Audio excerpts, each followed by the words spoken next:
but they still voted for the same crime bill. Understand, they still voted for that same crime bill. So Democrats wrote and signed the crime bill, and they all worked to set up a system of your destruction. Understand that all of them, no party is good for you that's in America. You cannot liberate black people by electing a party that's controlled by white people. Make it make sense. But those of you who think you can make it make sense, go ahead on and call in, and we'll deal with it. I'm going to read something from a book called Our Savior Has Arrived by Elijah Muhammad, written years ago, but very relevant. See if it fits. If the shoe fits, just put the sucker on. All right? After 400 years, of which 100 years the once slave masters claim they have freed us, there has not been much of an effort on our part to be free indeed.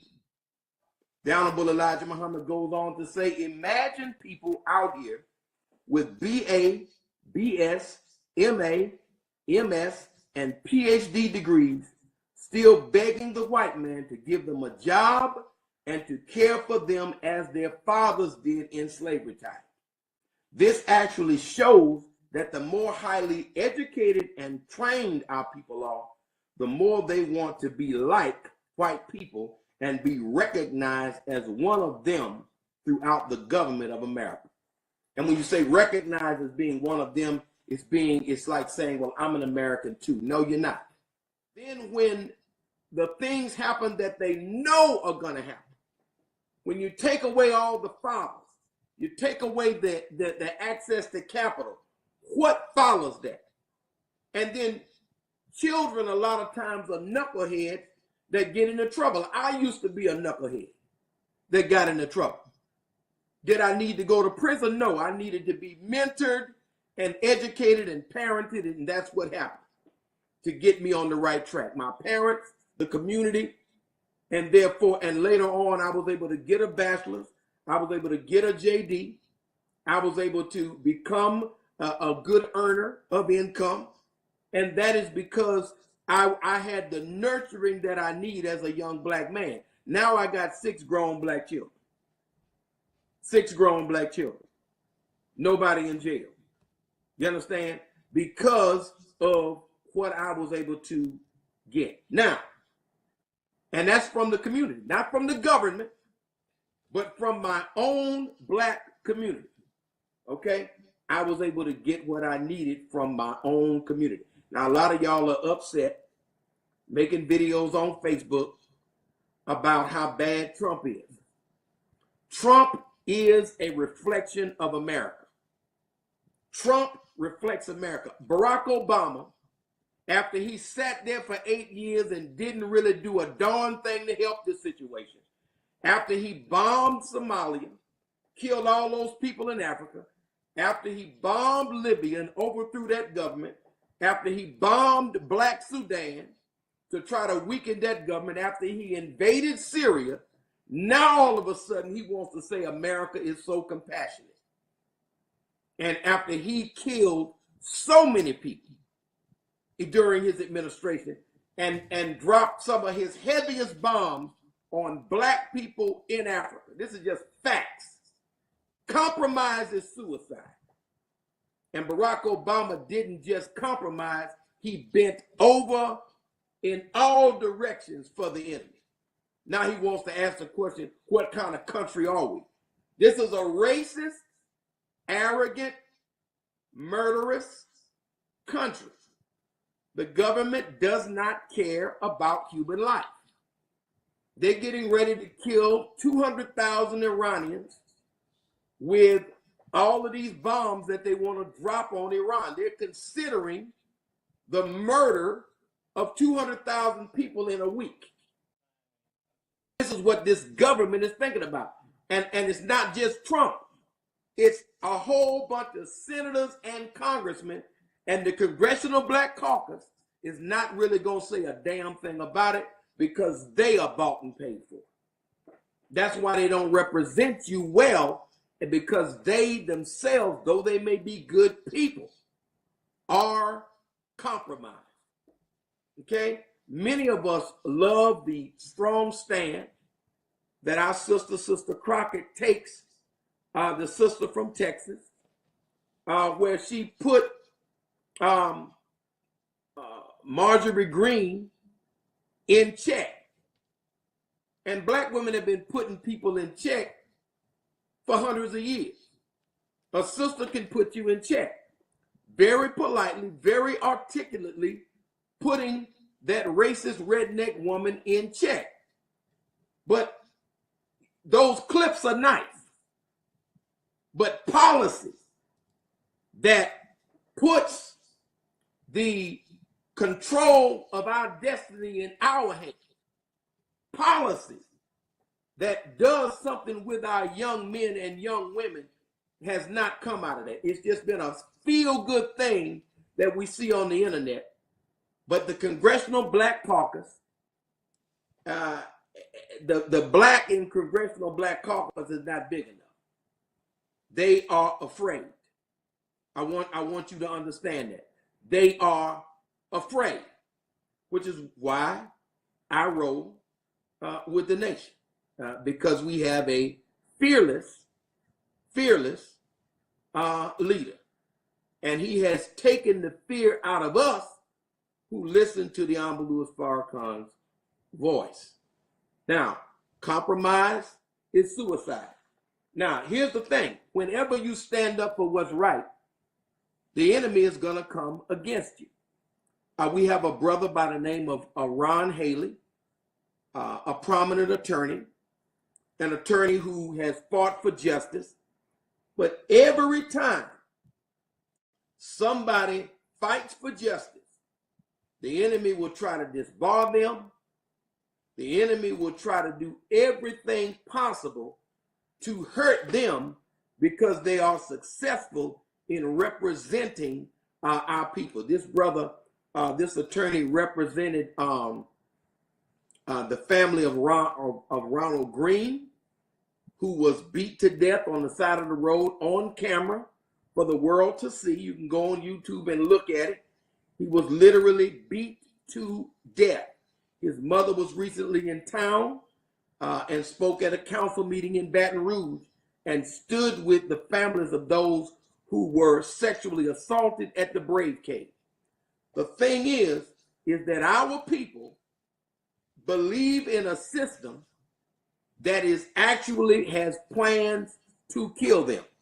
And there is a connection between foreign policy and domestic policy, as Dr. King was able to find out.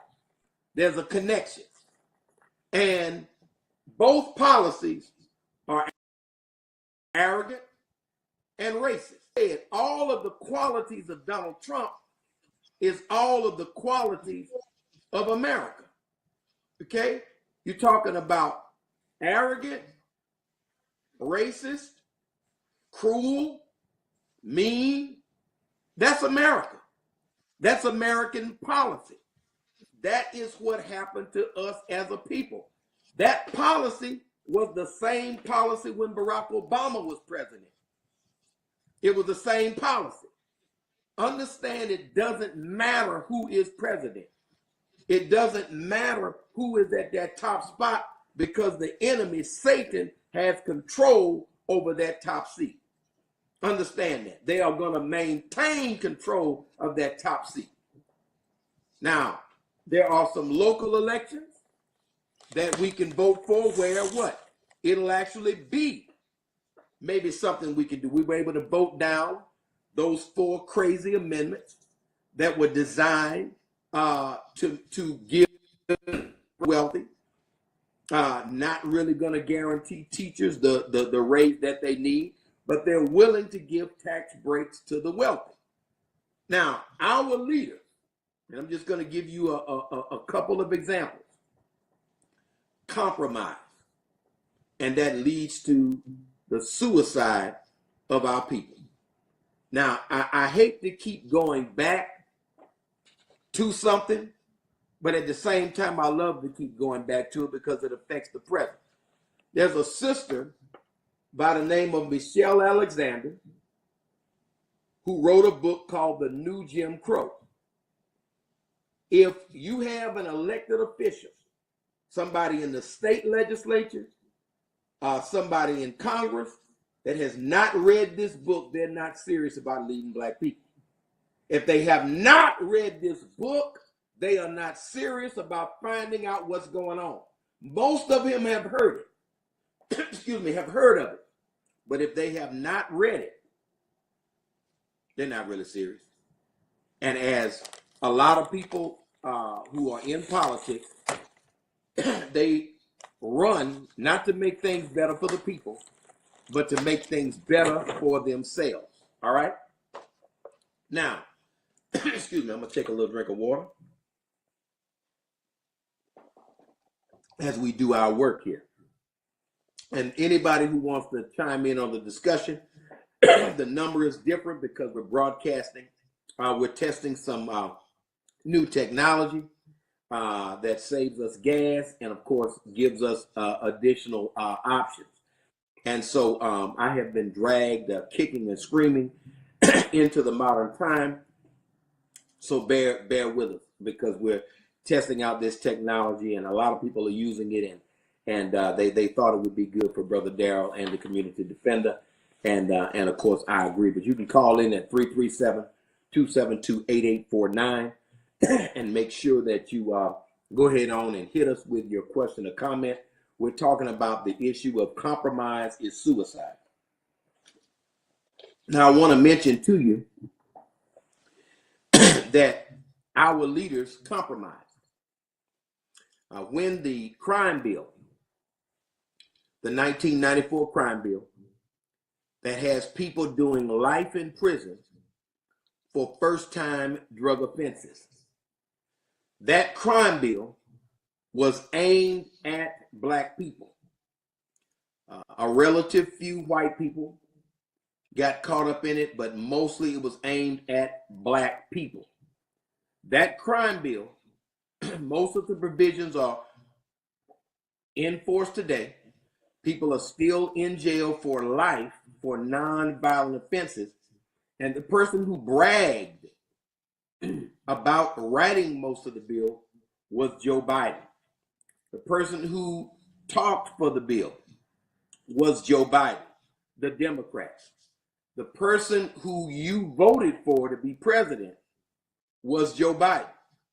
So the person who destroyed a generation of our youth, right, and who bragged about it, along with Slick Willie, Bill Clinton, signing that bill.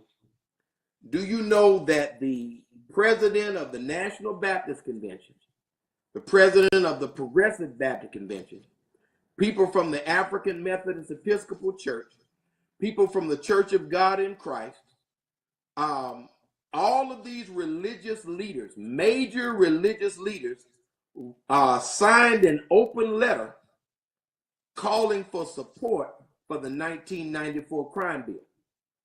So, and then half of the Congressional Black Caucus voted in favor of it. Cleo Fields voted against it. But Bill Jefferson in New Orleans voted for it. Understand that your destruction was voted on by some of the people you put in office. And the person who destroyed you was able to come back and get your vote for president. I'm just saying, you compromised. So then when they got in office, what did they do? They put a mandate on you that you make a medical decision, that the government could tell you what to put in your vein. And they forced you, some of you, into a medical decision. And then you got blood clots. You got pulmonary embolism, heart attack, myocarditis, all kinds of problems after you felt forced because you thought you were going to lose your job to make a medical decision. At the same time, the enemy fought for you to have the right to kill the fruit of your womb, because they say the government shouldn't be involved in your medical decision, yet they felt they could force a needle in your veins. That wasn't your friend. And Ricky Smiley, all of the commentators on so-called black radio chimed in with Joe Biden and his mandates. Y'all know what I'm talking about. They all chimed in. And then one of them admitted that they had discussions, and that they pre-selected what the talking points would be to help to program you in the direction that the Democrat plantation wants you to go. Compromise is suicide. So many of you compromised, and you compromised your people, and you caused your people to die of heart attack, stroke, pulmonary embolism, because the Democrat president told you to get on the radio and to promote this because of the hesitancy within African American, within the African American community, right? And they told you to help them to get us to make a medical decision. And like a good slave, that's what you did. Now, many of you are online, on the radio, blaming, instead of you coming together in a time of crisis, in a time where black history is under attack, instead of you embracing your brother and embracing your sister, you're on the air blaming black folks who did not vote for Kamala Harris for the policy of Trump. Now, the bottom line of it is that a lot of people chose or to vote a third party because the Democrat Party has failed black people. And even one of the Democratic Party surrogates, Van Jones, had to say that the things that black men voted for have not been addressed, namely mass incarceration and police brutality. So if what we vote for has not been addressed, then you blame the Democratic Party for failing to perform. You don't blame the people who did not vote for them because they failed to perform. That's like if you go to somebody's restaurant and their food is bad and their service is bad and the restaurant is dirty and people are getting sick because of food poisoning out of that restaurant. Like black folk got sick because of the poison of the crime bill and welfare deformed, which put a limit on how long you could get assistance, right? But it doesn't put a limit on all those tax cuts. But it puts a limit on how much poor people can get, but it doesn't put a limit on how many subsidies rich folk can get. Understand that. And all of that was like poison. And it was like bad service because you didn't really fight for the people. So you gave us bad service and we got sick from what you served us. So we stopped coming to the restaurant. Then you blame us and say you should have went to the restaurant. Why? They gave us bad service. Okay? Now the Republicans are openly racist, right? And the Democrats are just as racist, but they give you a rub on the shoulder, but they still voted for the same crime bill. Understand, they still voted for that same crime bill. So Democrats wrote and signed the crime bill, and they all worked to set up a system of your destruction. Understand that all of them, no party is good for you that's in America. You cannot liberate black people by electing a party that's controlled by white people. Make it make sense. But those of you who think you can make it make sense, go ahead on and call in, and we'll deal with it.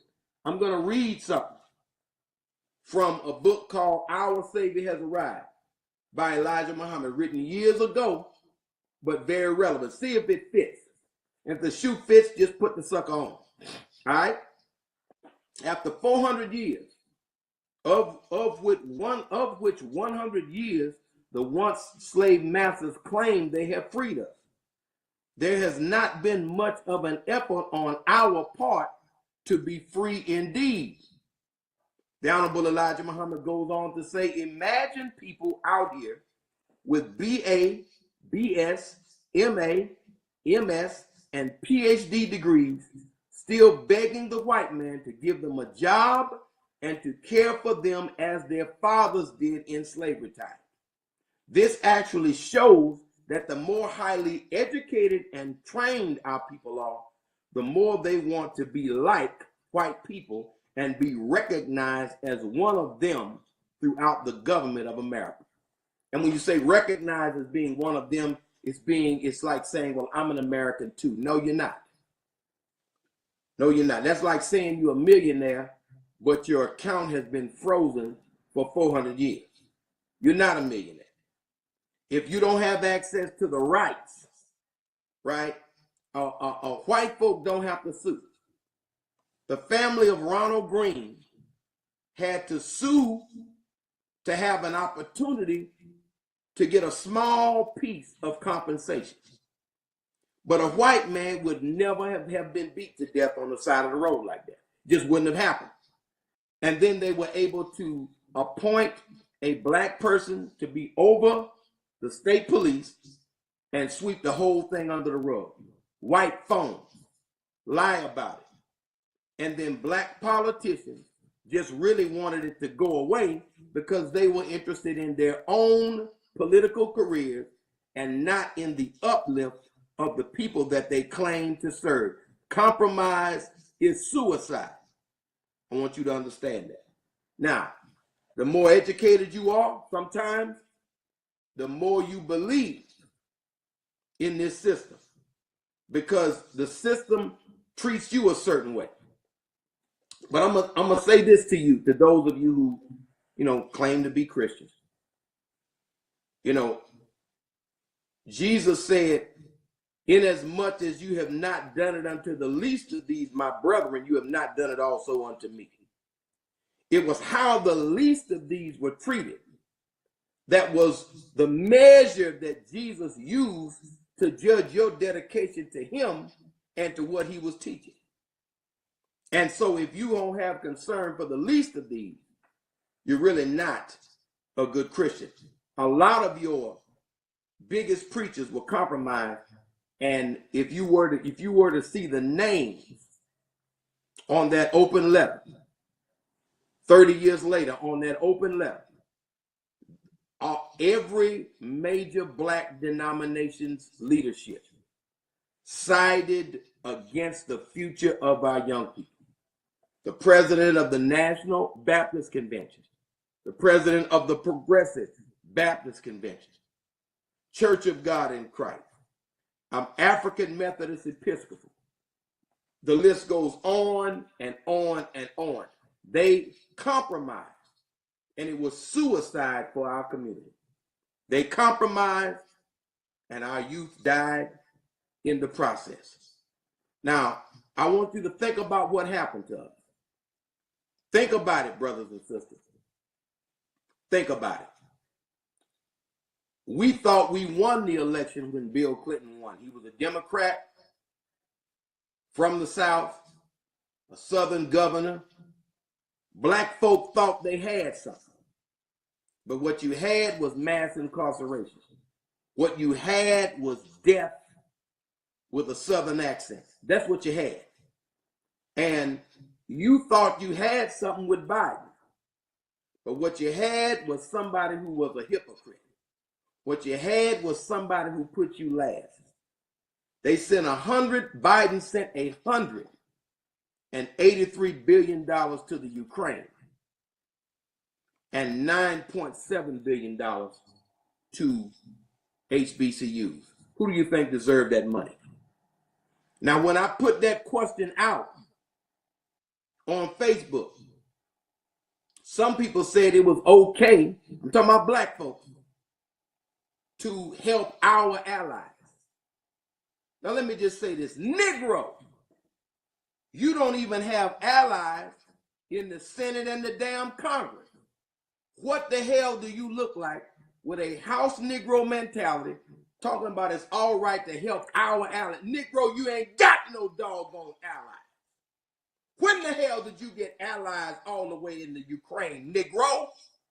Sound like a fool.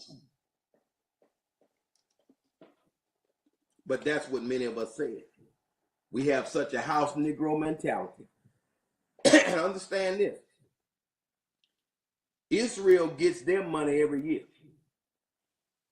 More money was given to Israel than given to us. You understand?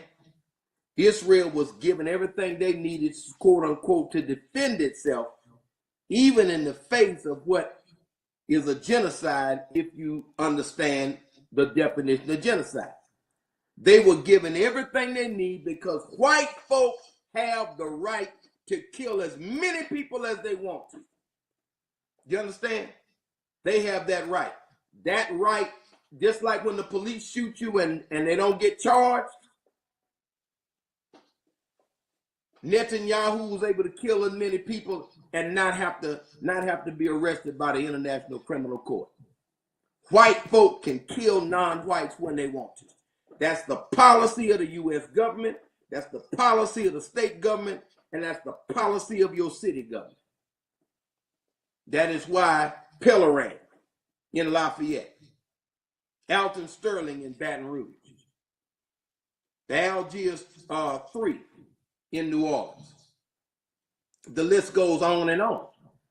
So compromise, gonna say it again, is suicide. And that is why we are dying as a people, because we're blaming each other for what a racist white man is doing. Well, if y'all would have voted, if we would have got Kamala, maybe. And let's say, well, I voted, but I voted for a third party candidate. I could not vote for Donald Trump. Anybody that's in favor sides with genocidal murderers does not have the moral rectitude to get my vote. I couldn't vote for Kamala because she sided with genocidal murderers and did not. I knew she was never going to fight for justice because she stood up on the side of the oppressors. I knew she wasn't going to fight for me because she was bending over for Israeli murderous policies. She was siding with the oppressors, just as Obama did. And that's why Obama doubled the bounty on Assata Shakur while he was in office. They are compromised. And that's why it becomes suicide to the black community to get emotionally hung up on that. Now, what we need to do as a people is come together. Blame the Democrats for their failures. Don't blame black voters. Don't argue with one another over you shoulda, you shoulda. No, that's a slave mentality to think about it in that way. Don't think about it in that way. Just say, you know what? The Democrats failed black people one too many times. And just a few of them didn't vote for them after 60 years of the Democrats screwing over black people. And last minute, just a sliver of black people decided either not to come out or to vote a third party. But over 90% of our people voted for Kamala Harris, hoping for something better. The Honorable Louis Farrakhan said it like this: you're hoping because you're hurt. You're hurting, because you're hoping. You keep having hope in this thing. This system has already decided. When they came over to Africa, and I want you to be clear of what Darrell Muhammad is saying today. When they went to Africa and got you and threw you in those ships, and you rode for 9 months, 6 to 9 months, in your own feces and in your own urine, after being lashed and beaten, they decided then how they were going to treat you. That decision was already made. Now they let a few of us make $100,000 a year. They let a few of us get a house, a 2-car garage. And then we become sellers of the lot. But the vast majority of our people, what's their condition? The vast majority of our people are a paycheck away from poverty if they're not in poverty already. That's the vast majority. That's 90% of you. You are either in poverty or one pay period away from poverty. That's what it is. Let's understand this. The reason your car was in the shop for 2 weeks wasn't because it took 2 weeks to fix the damn car. It was because it took 2 weeks for you to get the money to get the car out. All of us are over here struggling. Understand that. The average family, this statistic came out, doesn't even have 59% of all American households do not have $1,000 of cash for an emergency. That means the majority of people in America ain't doing well in America. That's the majority of people are not doing well in this country. So this country hadn't just failed black folks, it's failed the majority. And that is why a lot of those people are looking at the promises of Donald Trump, because they think that he can make this thing white again. And understand that greatness and whiteness correlate. So when he says make America great again, what he really is saying, I'm going to make America white again. Okay? There is a rock group called Great White. There's a shark called Great White. Greatness and whiteness. And white folks heard what he was trying to say. You're gonna get these Mexicans out of here. You're gonna deport these Haitians. You're gonna deport these Nigerians, so that we don't become so unwhite. That's really what it was about. Now understand this: Joe Biden deported 22,000 Haitians, like I told you before, and brought in almost 500,000 white Ukrainians to keep the demographics of America more Caucasian. He didn't just talk about it. He didn't mouth off about it like Donald Trump does. He just did it quietly. And the Congressional Black Caucus didn't say a damn thing about it. Ask the Congress brother in both in Baton Rouge as well as in New Orleans, are they aware of the racist immigration policies of the Democrats, and what are they going to do about it? See, the real questions have to be asked, because compromise is suicide. Now I'm going to say this. Down below, as Farrakhan said, don't deal with Satan. He said, don't deal with Satan. Because he said, any compromise you make with Satan will undermine your victory over Satan. Any compromise you make with Satan will undermine your victory over Satan. So when those congressional black people, some of whom didn't vote for it but wouldn't speak out against it, that was a compromise.